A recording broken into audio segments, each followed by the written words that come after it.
Welcome to Beyond the Wormhole, where we take you out of the matrix and into the great beyond. I'm Debbie Pokornik, and I am here with the lovely Angelia LaRue.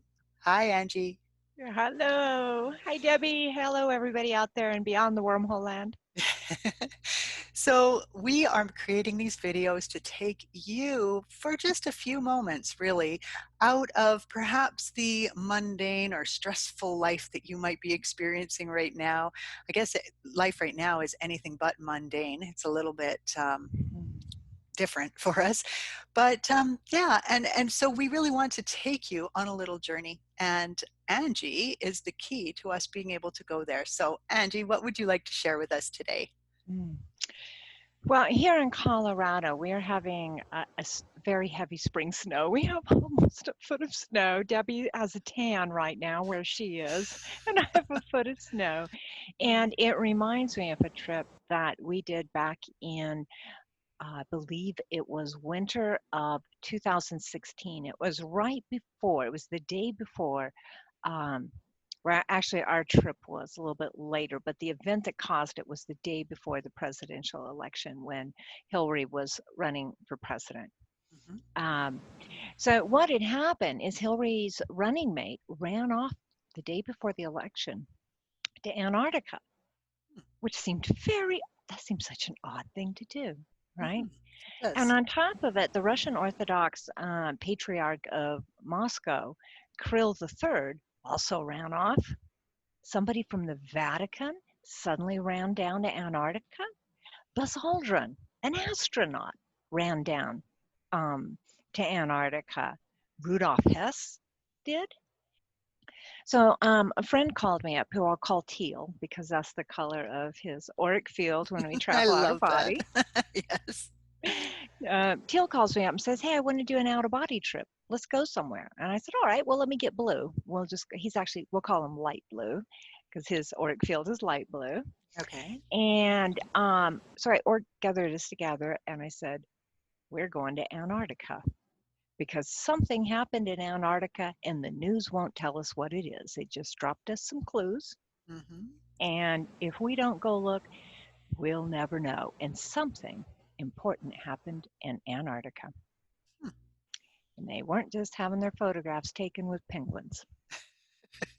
You don't think. Now you Well, might know. they're actually, I think, John Kerry and Buzz Aldrin, I think, did actually post some photos of themselves with penguins. But that's not why these people went to Antarctica all Yeah. of a sudden. Mm. So Teal came in on a Zoom because he's in a different part of the country. And what were discovering is that if we had a couple people in person jumping together and then somebody on Zoom jumping, there was a 10-minute delay. Right. So we go out of body, we're hovering above the earth, kind of like the view that we can see behind you right now. We're kind of looking down on earth and we're Hmm. waiting for Teal to catch up with us. And we wait, and we're starting to lose interest. And so we're like, okay, we're going to zoom around. We're going to go to Antarctica. So initially there was a bunch of clouds over Antarctica. So we had to drop lower and we drop lower and now we see, the ice sheets, which, so everything's kind of white on white. And it's actually fairly hard to see, but we can see some cracks. And we set our intention to find what these people went to see because we kind of just decided they went there to see something. Right.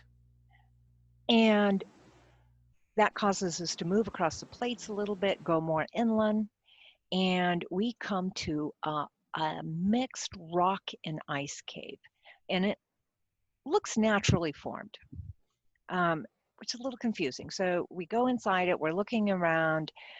There's obvious signs of traffic. Humans have been in this cave. So that's interesting, but it seems pretty much natural. We get to the back of this ice and rock cave, and there's a drill hole. Suddenly, it's definitely no longer natural anymore. And so we go into the tunnel, which you can walk into, and it begins this gentle downslope. And we travel for quite some time going down, and it suddenly breaks out into a chamber, like a underground cave, but man-made. And in the center of it, in the center of it is a borehole, and the borehole just drops away into the earth. And around the edges of the borehole are cabinets and toolboxes, and just it looks like a mechanical workroom, kind of thing. Lots of tools and stuff. And then across from where we came into the room is a stairwell that goes up. And the stairwell, it only has like 4 or 5 steps, and it goes into a slightly raised room, which has a window overlooking the borehole. So we go into that room, and it's just filled with computer monitors, and they are monitoring something in the borehole. And they're taking all kinds of different information about something in the borehole. So by then, Teal has caught up with us, and we're all kind of floating around the borehole going, well, nothing so far has been that interesting. Whatever we're here for must be in the borehole, or let's Right. jump in the borehole. So we jumped in the borehole, and I think in my notes, it says that we traveled like 2 to 5 miles underground. It's hard to tell when you're out of body. You don't have anything really to measure by, but we went a great depth underground. Let's say at least a mile down. And that's considering how far we had already gone at an angle like this before we Right. dropped straight down. We drop straight down, and we come out into a fairly large cavern. And floating in the middle of the cavern, 2, 3 feet, maybe as much as 4 feet, I think about 3 feet off the ground, is a very large circular UFO. It's Oh. the classic, cone UFO shape that we used to see a lot in the 70s, and then the UFOs kind of changed and they don't really look like that too much anymore. But Hmm. it was that shape. Extraordinary. Absolutely. And it was floating. Now, how did it get down there? How in the world did it get that far underground in Antarctica? Hmm. Around the room were more monitors. There was a ton of cables across the floor. And this was obviously done by humans, this part. And this is all monitoring devices. And it's floating there on its own, some kind of electromagnetic current. There didn't seem to be energy coming from the UFO, maybe some very, very low currents, like just little diodes that were holding some energy. Basically, it's turned completely off. It's off, but however it's built, it's floating. It's some kind of electromagnetic, it's running off the magnetic pulse of the Earth. Hmm. So we decide to go in, of course. And we went in, it was very dark inside. Um, and it had an odd cozy feeling. It was a pleasant UFO, right? This is a very Nice. pleasant spacecraft. It was built for very long-term space travel. It had a homey feel to it. It was warm. It was welcoming. Um, as I look back, I remember thinking how pleasant and how lovely it was. It was actually quite lovely. And I've been on a number of UFOs, but this is the first one that really kind of struck me that way. Like I was very welcomed there. Nice. Can we just remind people how you got into the UFO? Because people that aren't doing this are going to be going, "How'd you get in?" And I know we've talked about it Yeah. on other episodes, but let's just Yeah. remind them, how'd you get in there? You intend yourself to be in there. And because you're traveling in a particleized form. So we're basically just colored mist, colored Right. teal, colored light blue, colored violet. You just phase through. Like a ghost through a wall. Hmm. Yeah.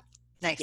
So, what little atoms are there, just move through the spaces in the atoms of the spaceship. It's Nice. quite easy. Now, you can when you particleize like this, traveling in your etheric body, we call ourselves ethernauts. Very You cute. can run into things that you can't pass through, and they're usually frequency fields. Like spaceships have a lot of times a frequency shielding around them, Hmm. which, it keeps the space dust from hitting the ship, which I guess would probably rip it apart or something. And so Okay. they're running some kind of force field, which is Mhm. a frequency field outside of them. And it can be very hard to get through that force field. You have to raise your frequency to a higher vibration than the force field is at in order to get through it. Okay. But this ship did not have a force field running. It was essentially completely powered down. Right. Right. Um, so we went in and we looked around and, I mean, it was interesting. It was quite extraordinary. And I could certainly understand why these, large variety of well-known people from around the world were rushing down there. I could understand why. It was quite the find.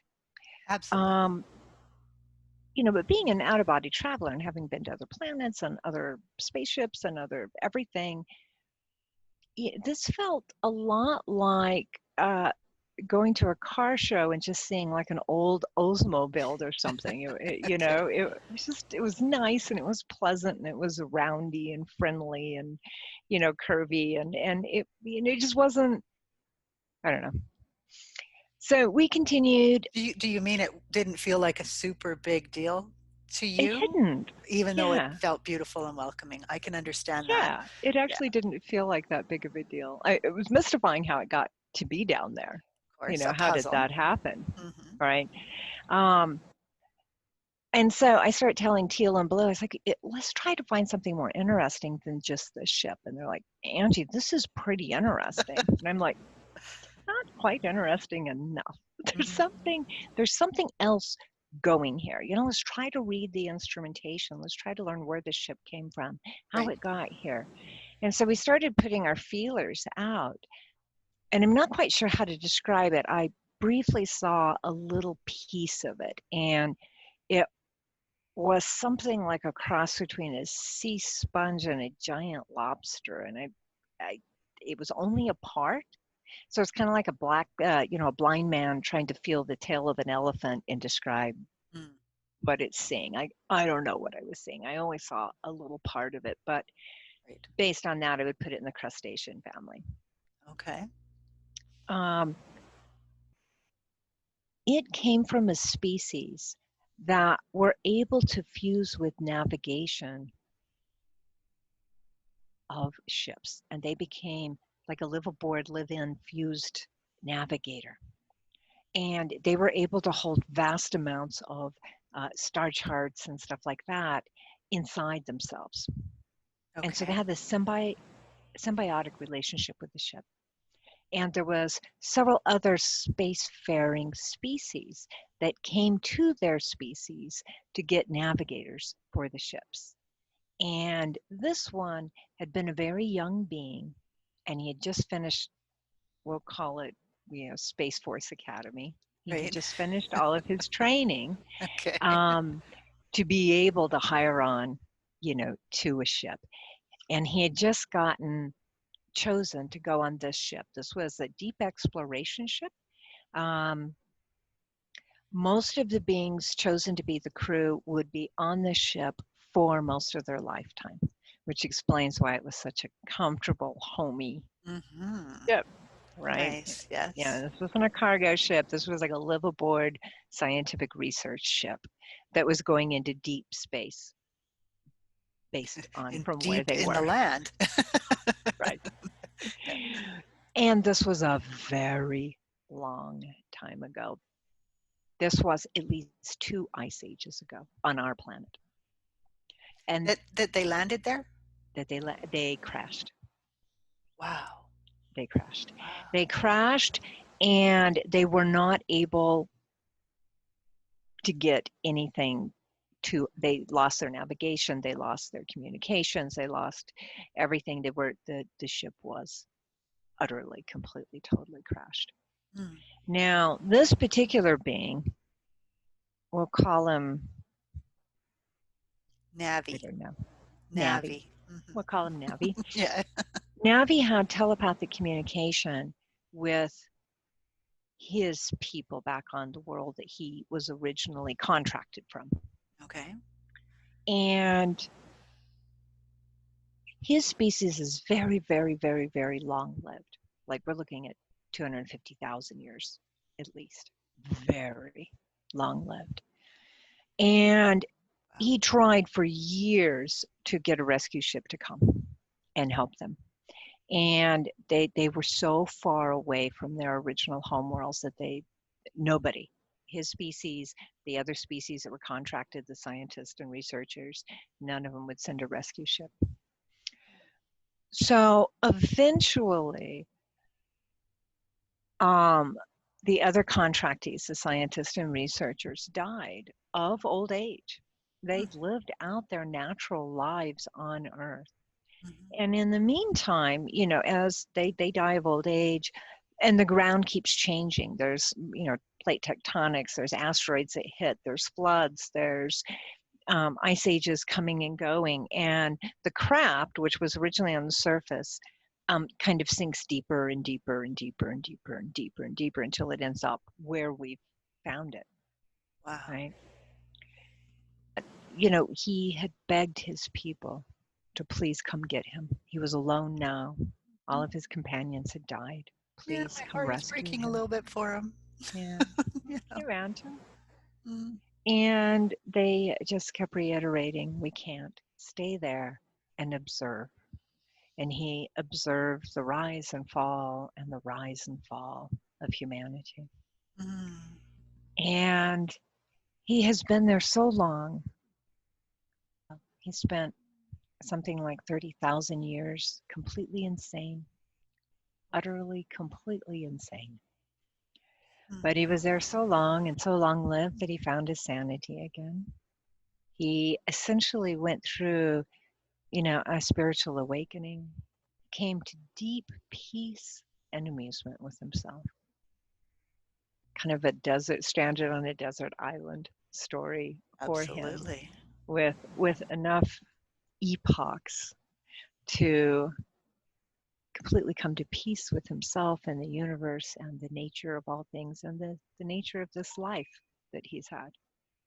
What an interesting story to ponder, I Yeah. think, for all of us here who put so much weight on the little things that happen. I'm feeling abandoned because of da da da da da, and here's a being who's really totally abandoned, stuck somewhere without any other source of comfort and love and um, all of that for that amount of time, which Yeah, I'm guessing time is different for him, but still. he's a young being and it's his first job. He just gets commissioned, right? Mm, And then interesting. gets stranded on some strange planet on the spiral arm of some obscure galaxy called the Milky Way, too far away to be rescued. And he watches all of his crewmates die of old age. Hmm. And now he's alone. Extraordinary. It's pretty amazing. Pretty amazing. And so, on that beautiful note, we're going to leave you and let you ponder this lovely story from that Angie was able to share with us. Thank you so much for taking us there, Angie. Much appreciated. And to you, our watcher or listener, thank you for sharing your time with us. And we hope that you will like, share, subscribe to this video. And always remember that when you're freed from the matrix of social engineering and indoctrination, you become a freed human. And that leads to life having zest, meaning, and purpose. In other words, it allows you to fearlessly and unapologetically feel life fully again. So until next time, this is Angie LaRue and Debbie Pokornik taking you beyond the matrix, well, beyond the wormhole. And beyond the And matrix. beyond the matrix. Exactly. I gotta put a little blooper in every video I do. Oh, absolutely. Much love. Much love. Bye. Blessings, everyone. Bye bye.